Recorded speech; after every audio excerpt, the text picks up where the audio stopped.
Olá, amigos! Sejam bem-vindos a mais um episódio do Bate-Tiro Talks, agora com meu amigo Max Pedroso! Tudo bem, Rica? Seja bem-vindo. Obrigado. Sempre uma honra estar aqui com você, com um grande amigo já de... Quantos anos a gente falou agora? 17 anos. Bah, muito tempo, hein? Bastante. Parabéns, Max. Max, você sempre gostou de joia, né? Cara, eu acho que o bichinho do ouro me picou em algum momento da vida e... E o ouro subiu, hein? Subiu. Nossa, o mercado tá uma loucura, R$700 a grama? 700 e subindo. Nossa, e subindo. Impressionante. Isso impacta, né? Muito, muito. E, bem, o mercado inteiro, né, ele sofre com essa oscilação, né? O ouro ele vem de uma crescente muito grande. Então, isso, na prática, o que significa para as empresas? Que elas têm que se ajustar, né? Então, muitas vezes, o próprio mercado, o cliente que consumia, né, determinada faixa de valor, acaba buscando outras alternativas, né? Mas, enfim... Você está com um relógio bonito, Marcos. Qual é o... Estou com WC hoje. Nossa, que lindo! Olha, deixa eu ver. Olha que relógio lindo, adorei. É um relógio especial em mergulho, né? Mais a característica. É lindo, Max. Você tem coleção de relógio? Não, eu tenho pouquinha coisa. Relógio para mim é o meu trabalho, tenho paixão também, mas não sou um grande aficionado. Meu tempo é medido em outras circunstâncias. Assim, eu tô com um também especial, tô com um Omega. Ah, lindo, eu adoro Omega. Mas esse aqui é um Omega diferente. Ele era de bolso. Olha! E aí eu mandei fazer ele de pulso. Que lindo! Que ano que é? Ai, não lembro, 1900 bolinhas. Nossa, você sabe que tá muito em alta, né? Fazer assim? Relógios vintage. Vintage, né? É diferente, né? Lindo, escolheu uma boa pulseira também. Escolhi, né? Eu acho que são coisas diferentes, né? Que faz a gente pensar. Ô, Max, 17 anos de mercado, olhando a sua trajetória hoje em marketing de luxo, quais competências você considera indispensável para liderar a comunicação e o posicionamento para liderar uma marca premium no Brasil hoje? Olha, Ricardo, eu acho que passa muito pela questão da adaptabilidade, né? Acho que o líder hoje que está à frente de uma empresa, ou através de consultoria, ou dentro da própria empresa, ela tem que estar muito atenta às mudanças de mercado. A gente está no momento que a gente piscou, as coisas mudaram, né? Então, não sei se você tem acompanhado muito a inteligência artificial aí, é a versão 1.0, 2.0, 3.0, 5.0, então a coisa não tem fim, né? E nós, como profissionais de marketing, precisamos estar sempre na crista da onda ali, né? Então a gente, enfim, já viu de tudo, né? Transformação do meio tradicional, depois indo para o digital, e-commerce, enfim, marketing digital, influenciadores. Então sempre surge uma nova vertente ali que você tem que estar atento, né? Então, eu acho que hoje o profissional ele também tem que buscar muito, né, o conhecimento, ter essa sede, né? Acho que é muito importante. Eu queria te dar de presente aqui, já que você falou em sede. Eu queria agradecer ao Alexandre Pinto e toda a equipe da Le Creuset, uma garrafinha aqui para você tomar uma aguinha. Obrigado. A gente brindar aqui. E vamos tomar com, né, um alto... Olha, que linda garrafa. Nossa, muito bonita. Obrigado, Ricardo. Imagina. Le Creuset, sempre fazendo peças belíssimas. Belíssimas. Você transitou entre comunicação tradicional, e-commerce e marketing digital, né? Na sua visão, qual desses vetores tem mais peso para manter uma marca de luxo relevante nas próximas décadas? Olha, Ricardo, acho que cada uma tem seu papel. Eu acho que você tem que encarar muito as possibilidades como formas integradas, né, de você conduzir uma marca. Acho que o branding é importantíssimo, né, porque sem o branding você fica muito à mercê dos outros vetores, né, de valores de empresa. Então, eu acho que assim, o brand ele tem que estar sempre muito forte. O brand forte, as outras coisas acompanham. Agora, se você tem todas as outras iniciativas e o brand não é forte, ele não se sustenta.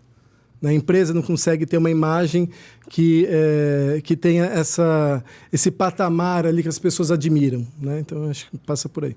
Mas você está falando bastante de brand, mas hoje a gente vê que a necessidade do dono da empresa não é brand, né?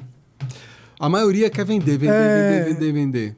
Mas assim, você tem que olhar a empresa sempre a longo prazo, Ricardo. Eu acho que se você olha a curto prazo, sempre lógico que você vai estar olhando números, você vai estar vendo resultados. Mas uma empresa, acho que você né? Até pensando numa longevidade do negócio, não a todo custo, né? Eu, particularmente, eu tenho uma posição que o marketing ele tem que ter o papel de vendas. Ele não é uma coisa assim, só o belo pelo belo, né? Além de ser bonito, tem que vender. Mas eu acredito que isso é uma construção que tem que ser feita a médio e longo prazo. Você falou no começo da conversa sobre IA 2.0, 3.0, 5.0. Qual a diferença? Os modelos eles vão sendo treinados e aprimorados, né? Então, a partir do momento que você tem um modelo ali que é implementado e jogado no mercado, ele teve uma base de treinamento. A partir do recall que você vai tendo de análise desse modelo, você vai retreinando o modelo. Então, aí surgem as novas versões. Então, você tem a questão dos parâmetros, né? Quantos parâmetros, enfim, aí vai evoluindo. Mas está assustador. Isso daí a gente que acompanha o dia inteiro, assim, tá assustador. Eu sempre achei você um cara muito inteligente. Eu sei que você acompanha muita pesquisa, você lê muita pesquisa. Sim. Né? É impressionante. Eu acho que de todos os caras que eu conheço, você é um cara muito plugado em pesquisa. Você adora pesquisa, né? Adoro, gosto mesmo. E você lê mesmo, de cabo a rabo, né? Tem que ler, Ricardo, assim, que eu falo, se você quer se manter relevante no mercado, você precisa consumir dados, e dados fidedignos, né, das questões. Acho que não pode ser... O achismo, acho que ele entra na questão do feeling, que acho que é importante, mas quando você tem dados, você está olhando o mercado, você está olhando uma estrutura numérica ali que é mais relevante para você guiar, né, nortear os seus passos. E o que você fez algum curso? Você se especializou em IA? Me conta um pouquinho. Vamos lá. É um pouco curiosa essa história, né? Eu fui para a faculdade, acho que em 2000, e até então eu estava muito inclinado a fazer publicidade, né? Meu pai tinha jornal na época e eu cuidava também um pouco lá dos negócios em publicidade. Só que aí eu vi a ementa do curso de rádio e TV e fiquei encantado. Aí todo mundo fala, você vai fazer rádio e TV? Aí eu falo, o que a gente está fazendo hoje na internet? Né? A internet é a junção dos meios. Então, eu já enxerguei ali naquele momento, por mais que o nome era rádio e TV, eu enxerguei que ali era o conhecimento que eu precisava beber. Né? Que é o que me trouxe e me drivou até hoje como fundamento de entender muito essa questão do áudio, do vídeo, da escrita. Então, tudo isso em conjunto é o que se tornou a internet. Entendi. Mas eu tenho formação em MBA também, desculpa. Me formei na FGV também, em marketing. Você se formou em marketing? Em marketing, isso. Na sua visão, você transitou entre comunicação tradicional, e-commerce e marketing digital, certo? Certo, todas as frentes. E na sua visão, qual desses vetores tem mais peso para manter uma marca de luxo relevante nas próximas décadas? Vamos lá. Porque até então o luxo não tinha entrado muito na internet. Uhum. Isso vem um pouquinho mais recente, né? Olha, eu vou falar aqui assim, eu acho que hoje, nos dias de hoje... Agora não sai mais. Você tem que acompanhar um pouco do que o seu consumidor está drivando, né? Então, uma marca de luxo que ela quer ser relevante para os próximos tempos, ela tem que estar onde o consumidor dela está. Então, não adianta a gente tampar os olhos e achar que o consumidor de luxo não compra pela internet. Ele está lá na internet, ele está navegando na internet. Né? Então, assim, aí você fala, mas você venderia um relógio de 300 mil pela internet? Há casos que sim, já vendi. Você já vendeu? Já. De 300 mil? Sim. Entregou em casa? Entreguei em casa. Pelo correio? Transportadora. Aí tem, né, serviços que são especializados.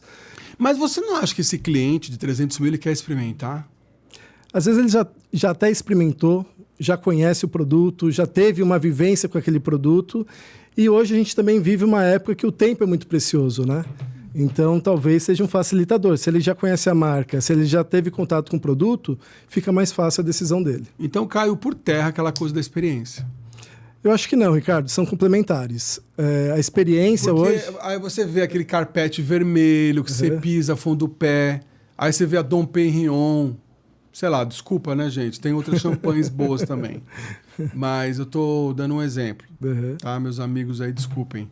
Mas, sei lá, você vê a experiência da vendedora bem vestida, enfim, você sabe do que eu tô falando. Sim, claro. Do cheiro da loja. Então, acabou a experiência. Não, pelo contrário, acho que ela está mais forte do que nunca. Eu acho que assim, os caminhos são complementares, Ricardo. Acho que nunca é só um lado e só o outro. Eu acho que as marcas entenderam muito bem esse recado e elas têm que se posicionar onde o cliente está. Então, o cliente vai ter momento que ele vai precisar ter uma experiência e é ali que você ganha o coração dele. Mas, em outro momento, ele vai precisar ter agilidade porque ele quer logo aquele produto, ele quer consumir o produto de uma forma mais cômoda para ele. Então, acho que a marca ela tem que entender que o consumo passa por esses caminhos. Não é um só nem outro. É uma convergência. Um relógio de 300 mil. Que relógio que foi? Esse daí, especificamente, foi um Panthère da Cartier. Aliás, a Cartier está com uma campanha linda na Folha de São Paulo e no Estadão. Não, a Cartier é uma marca que eu admiro muito. E curiosidade, assim, né, não foi uma venda direta pelo e-commerce, mas todo o canal de comunicação e atração do cliente foi pelo meio digital. Não era um cliente da empresa.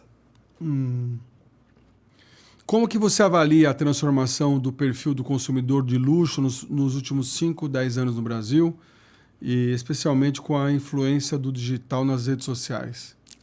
Vamos lá, a gente está num momento de muita transformação, né, Ricardo? Quando a gente fala do mercado que a gente veio, que a gente conhece, eu acho que tem um marco que é muito relevante, que é pós-pandemia. A pandemia mudou muito a forma do consumidor lidar com as marcas.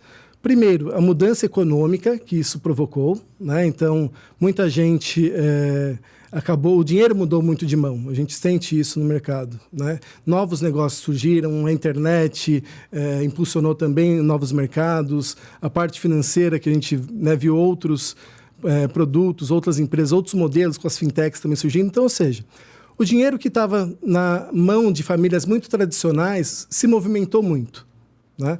Então, a partir do momento que você vê esse dinheiro se movimentando, essas novas pessoas que ascenderam financeiramente acabam tendo outras características e outros valores, né? Uma delas, por exemplo, que a gente vê a ostentação, né? Então, eu quero exibir um logotipo de uma grife de luxo para me sentir pertencente a esse mercado, a esse, digamos assim, essa sociedade. Então, tem gente que precisa ter uma autoafirmação. E é através disso, né, através dessas marcas, que ele se encontra. A partir do momento que você tem essa movimentação, você também tem o lado oposto, que é o quiet luxury, né? Todo mundo já ouviu falar bastante essa expressão. Então, aonde, né, esse emergente está, geralmente costuma ter um efeito contrário de afastar aquele que não quer ser identificado como tal. Então, você tem uma outra vertente, que é o luxo de reconhecer um bom produto, de você se sentir bem com aquele produto, mas você não precisa necessariamente mostrar para o outro que aquele produto ele é um bem de valor agregado, por exemplo. Entendi. É muito consumo para você. Você consome para você, não para o outro. Entendi. Muitas marcas apostam hoje no storytelling, né, de luxo, no digital. Que histórias e valores ou narrativas você acredita que realmente geram conexão com os consumidores, assim, premium, e não são artificiais, na sua opinião?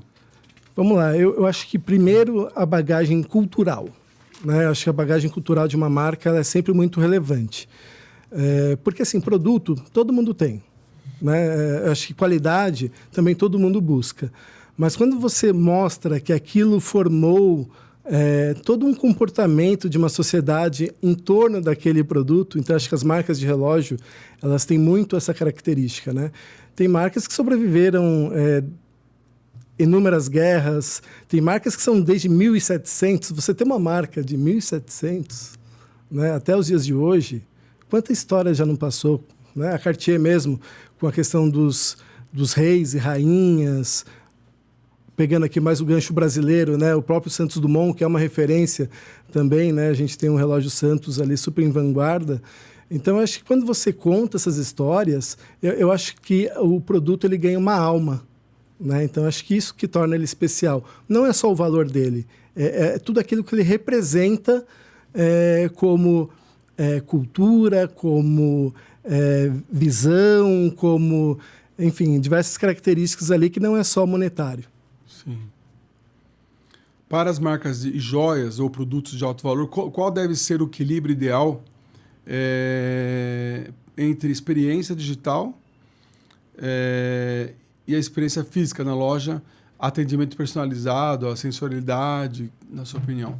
Vamos lá, Ricardo. Acho que eu falei, tudo caminha muito junto, tá? Nada é muito isolado. Então, as coisas elas têm que estar presentes, né, na jornada que faz sentido para o cliente. Então, por exemplo, o meio digital é excelente para atração. Então, a pessoa não te conhece, ela não tem a referência, nunca foi na sua loja, nunca encontrou com você. Né? E a gente está vivendo também a questão de quebrar barreiras e fronteiras. Então, muitas vezes, você pode se comunicar com uma pessoa que está lá no Pará, que está lá no Sul, né? E ela nunca veio na sua loja, nunca teve uma experiência. Mas se você conta uma história, uma narrativa que ela se identifica com a marca, você começa já a ter ali uma relevância para ela, uma atração. Muitas vezes depois ela vai acabar vindo na loja física ou vai ter um contato depois. Mas isso começou, né, num momento ali diferente. Ela não estava aqui em São Paulo, ela não estava no shopping center. Ela estava sentada na casa dela, ela estava no escritório dela. Né? Então, eu acho que o digital é muito importante para ter atração. Enquanto a parte do físico, né, desse contato com as marcas, é muito importante para você criar a relação. Né? Então, é o que você constrói como conexão, como valor, como sentimento. A gente estava brincando aqui, quanto tempo a gente já não se conhece, né? Muito através das relações. Imagina se a nossa relação fosse somente digital, acho que não teria tanto vínculo. Né? Então, eu acho que as experiências elas são muito importantes para criar vínculos. Sim. Quais os erros, né, Max, comuns que você observa quando marcas de luxo tentam migrar ou ampliar operações para o e-commerce? Eu acho que assim, igual você falou, quando a pessoa não está em contato com o produto, ela precisa, no mínimo, sentir que aquele produto é aquilo que ela está buscando. Então, vamos supor, ela tem dúvidas com relação ao tamanho, ela tem dúvidas como vai vestir, ela tem dúvidas da segurança, da entrega, né, igual você comentou. Então, tudo isso passa por um processo de você deixar muito claro para o cliente, para o consumidor, tudo aquilo que você está querendo passar como proposta de marca, como proposta do produto, né? Qual foi a inspiração que aquele produto fez. Então, meio que você tem que fazer o papel do vendedor.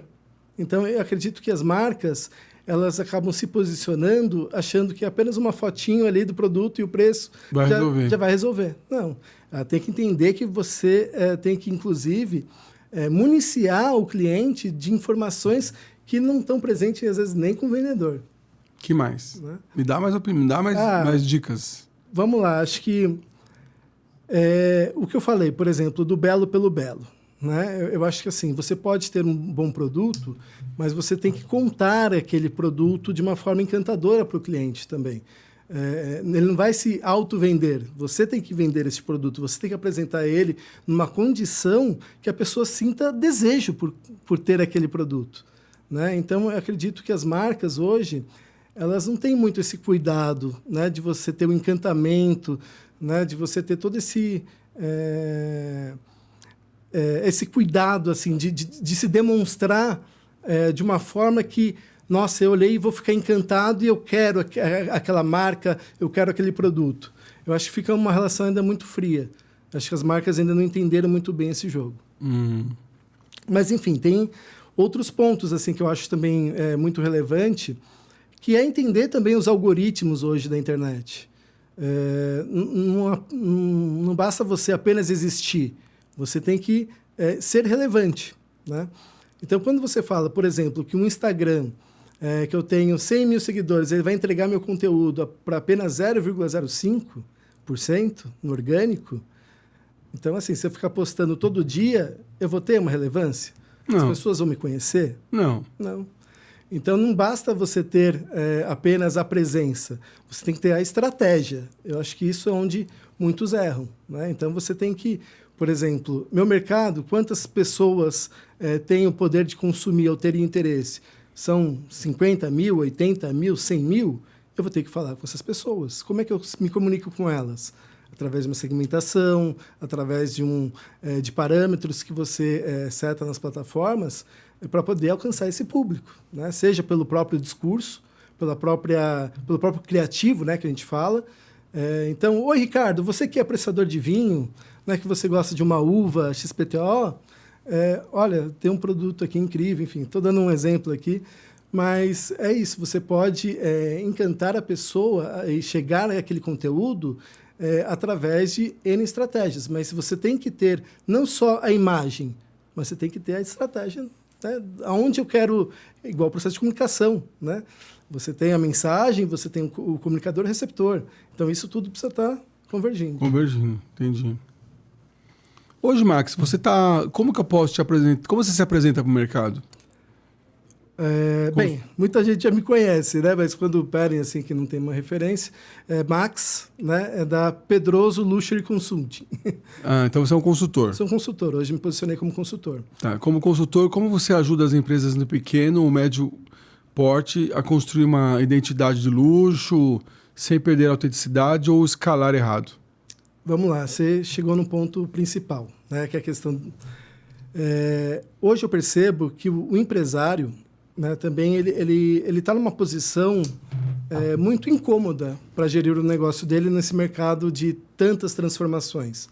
Porque muitas vezes ele não consegue ter dentro, né, das suas operações alguém que está totalmente conectado com o mercado. Então, muitas vezes, essa pessoa né, precisa ter um conhecimento muito profundo em diversas áreas e surgem propostas mágicas a todo momento. Né? Então, surge uma ferramenta que é incrível, que vai ser única, que vai transformar o teu negócio, só que muitas vezes não faz sentido para o empresário, não faz sentido para o business.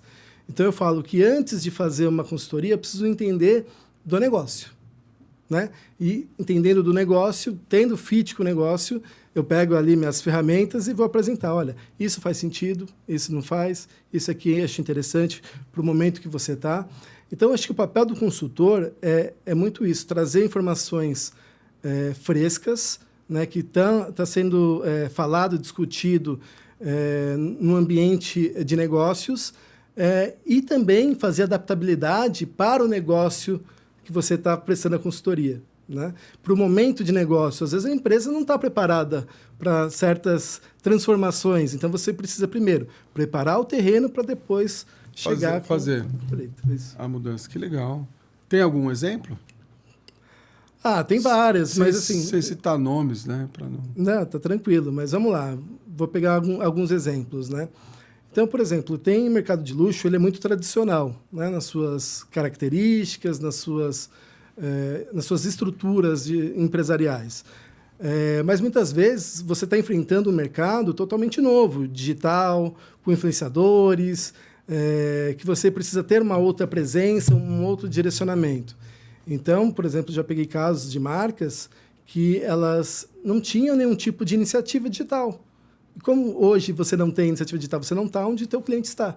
Então, você tem que preparar todo o terreno. Então, sair daquele formato tradicional de negócio e ir para o digital, mas ir para o digital através de uma metodologia, através de uma estrutura que você faça sentido e que traga depois um recall, né, para essa marca. Né? Então, não é só estar presente, é ser presente. Legal. Na sua visão, o que diferencia uma marca de luxo que tem longevidade, até você citou aí alguns anos, né? Uhum. De que tem apenas e de uma que é apenas passageira. E como construímos essa longevidade? Então, aí parte do branding, né? Acho que a longevidade, igual eu tinha falado anteriormente, o brand é muito importante, né? Porque assim, uma marca, ela precisa ser forte, ela precisa ser reconhecida, ela precisa ser uma autoridade. Então, isso não se constrói apenas do dia para a noite. Então, a consistência, eu acho que, igual o mercado digital, que eu falo, ele não é sobre iniciativa, é mais sobre constância. Né? Igual você aqui gravando seu podcast, né? Não é um podcast só que você vai conseguir ter aquilo que você almejou como projeto. Você tem que estar todo mês aqui gravando, né, gerando conteúdo. Então, eu acho que as marcas de luxo, elas ganham muito das outras empresas através da consistência.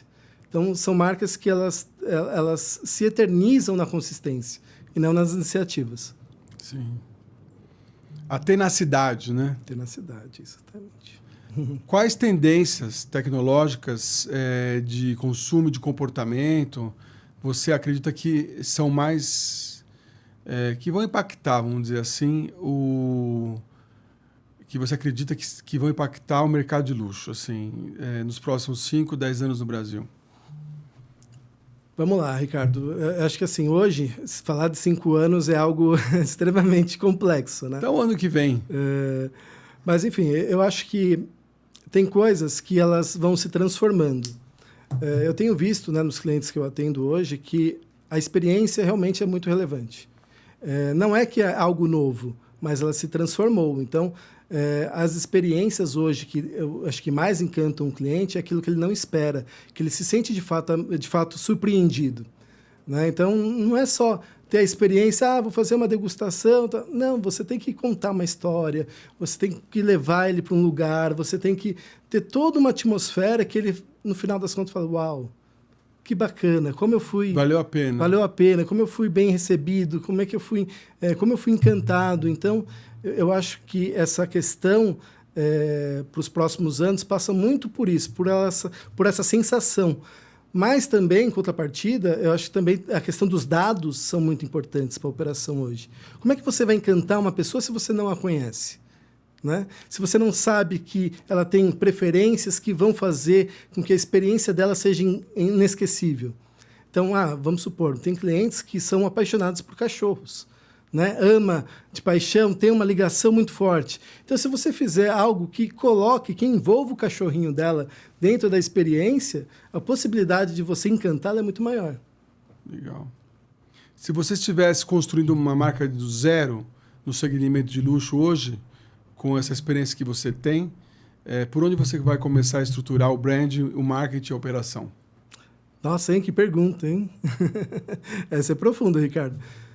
Olha, eu acho que você precisa ter uma verdade. Então, você precisa estruturar um negócio sempre numa verdade. Porque a verdade é aquilo que permanece, que não se abala.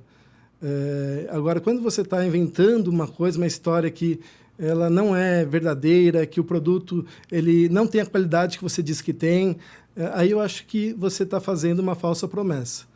Então, se eu fosse abrir uma empresa desse segmento, eu acho que a verdade passa muito... Mas você tem a verdade, ok, você já tem ela, e por onde você começa? Cara, eu acho que, Ricardo, tudo é muito... né? Eu vou falar um pouco da minha metodologia, né? Você tem que olhar o mercado. O que faz sentido para o mercado? Será que aquilo que você está querendo colocar no mercado faz sentido, né, para o consumidor? Vai vender ou não vai? Vai vender ou não vai? Então, você tem que ter um pouco mais dessa... Acho que assim, o empresário brasileiro ele tem muita iniciativa, assim, essa energia de querer fazer, de querer acontecer. Poxa, eu quero vender, eu quero acontecer. Só que ele acaba se planejando muito pouco para isso. E aí, no meio do caminho, ele é surpreendido. Né? Então, poxa, mas não deu certo, apostei todas as minhas fichas e não foi. Mas, poxa, às vezes se você faz uma pesquisa mais aprofundada, todos os indícios já estavam ali presentes. Você que não ouviu, você que não... Né? Então, eu acho que você, quando vai fazer alguma coisa, você tem que explorar aquele mercado, fazer um pré-teste, mas não ir com toda a cara e coragem achando que vai ser a última bolacha do pacote. Não. Eu acho que você tem que estudar o mercado, ter um bom produto, ter um bom argumento, ter uma marca forte já, né? Toda o storytelling que você vai contar daquele produto formatado para poder se apresentar. Mas é muita coisa assim também, Ricardo. Você também não pode esperar que tenha tudo perfeito. Você precisa começar. Então, hoje em dia, com a velocidade que a gente está tendo e as transformações... A gente fala muito de MVP, né? O mínimo viável possível, né? Você estrutura, tem aquele DNA que você imaginou e bota para rodar. Foi tendo feedback, fui ajustando, né? Fui mudando, fui melhorando o processo, até chegar num ponto que você olha, não, aqui eu quero, realmente já identifiquei, é isso, e aí eu vou rampar. Né? Então, acho que também tem um pouco dessa metodologia. Sim. Dos diversos projetos que você já liderou, varejo, e-commerce, luxo, qual te deixou mais orgulhoso e por quê? E que lição desse projeto você carrega até hoje? Olha, eu acho que quando eu tive, Ricardo, essa questão o desafio de entender o digital, eu acho que para todos os profissionais que pegam, né, a outra vertente, o outro modelo tradicional, eu acho que foi um grande aprendizado, né?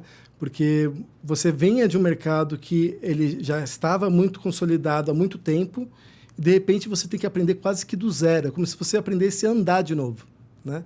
E eu, assim, pelo que eu me lembro, assim, eu tive uma capacidade de enfrentar isso de uma forma muito bacana, muito positiva.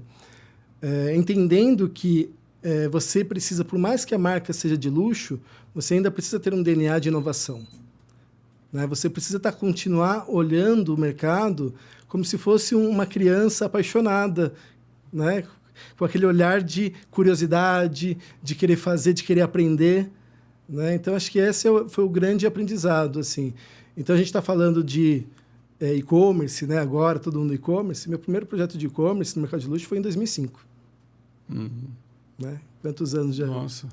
Então, assim, e quando você se posiciona primeiro, as chances de você ter sucesso, né, naquele projeto é muito relevante, né? Então, uma outra questão que eu gostei muito de atuar foi com as influenciadoras digitais, né? Então, assim, não tinha esse nome quando eu comecei a trabalhar com influenciadoras, né? Não tinha esse título, esse rótulo, mas sempre houve a garota mais popular do colégio.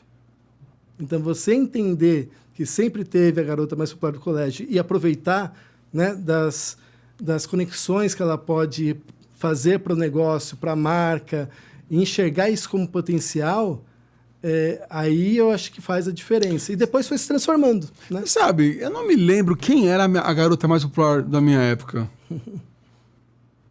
Não lembro. Acho que as influências ficam mais famosas. Mas acho que também passam, né? Tem algumas que surgem, aparecem depois. Acho que da classe é mais... Da classe fica mais marcante. Sim. Não da escola, mas da classe eu acho que fica mais marcante. Da classe eu me lembro. Na quinta série. Por isso que a quinta série nunca sai da gente. Acho que não pode sair.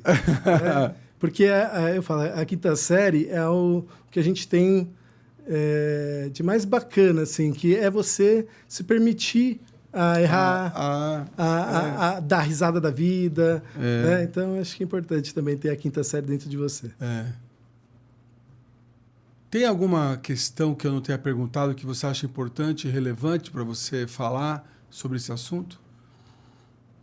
Olha, Ricardo, eu acho que para todo mundo que eu tenho conversado, que me perguntam, né, sobre tendência, sobre o mercado, como é que vai ser, é o que eu falo, você primeiro precisa entender de pessoas.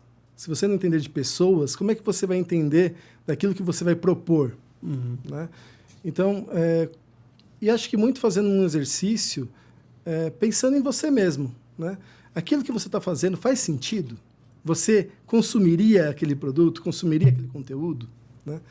Então, eu tento fazer esse exercício e também simplificar ao máximo. Por mais que a gente está falando de marcas de alto valor agregado, no final das contas, varejo é compra e venda de produto.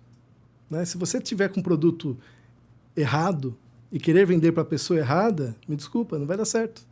Né? Por mais que eu coloque uma roupagem naquilo tudo, não vai dar certo. Então, eu acho que o empresário ele tem que entender um pouco da essência também. Porque senão a gente tenta empurrar um produto. Sim. E isso não se sustenta. Não, né? E quando a gente fala aí do que vem pela frente, olhando tudo que a gente tem de possibilidade de inteligência artificial, é pela primeira vez na história que a gente tem todos os recursos disponíveis antes da necessidade, antes de enxergar a necessidade. Né? Vamos supor, anteriormente você tinha um problema que o seu computador ficava obsoleto, ele ficava devagar, ficava lento, porque as coisas, né, iam ficando mais pesadas ali. Hoje não, a gente tem um aparato tecnológico tão potente, só que as pessoas não estão conseguindo ainda tirar proveito de tudo isso. Sim. Né? Então, falando do mercado de luxo, Ok, você tem inteligências artificiais que você pode personalizar toda a jornada do teu cliente, né? Através da linguagem, através daquilo que ele viu, daquilo que ele gosta, daquilo que ele tem preferência. Quantos implementaram isso? Né? Você tem a capacidade de analisar o seu negócio de uma maneira muito mais profunda. Né? Então, vamos supor, você, através da inteligência artificial, você pode fazer análises de CRMs que muitas vezes o teu analista que está ali na operação nunca enxergou aquilo. Mas quantas pessoas estão fazendo isso? Estão conectando os dados a essas inteligências artificiais e tendo insights para o seu negócio. Né? Então, eu acho que é muito mais a questão da iniciativa de você olhar todo esse mundo novo que está surgindo com encantamento e aplicabilidade. Não ficar só no discurso. Vai testar. Vai usar o GPT no teu dia a dia. Pega aquela planilha que você está com dificuldade, né, de interpretar um número, joga lá e vê o que acontece. Começa a ter uma interação. Né? Então, eu acho que daqui para frente, o empresário ele tem que ter esse olhar apaixonado pela mudança, pela inovação, encarado de frente.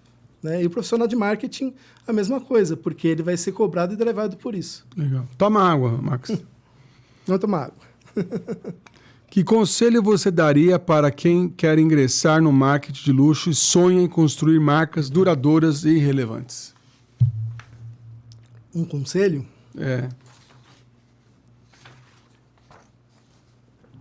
Vamos lá, Ricardo. Acho que em todas as empresas que eu trabalho e todos os empresários que eu tenho conversado, assim, lideranças, diretorias de empresas, de grandes grupos, a primeira coisa que eles buscam numa pessoa é a iniciativa, curiosidade, aquilo que são as soft skills que a gente fala, né?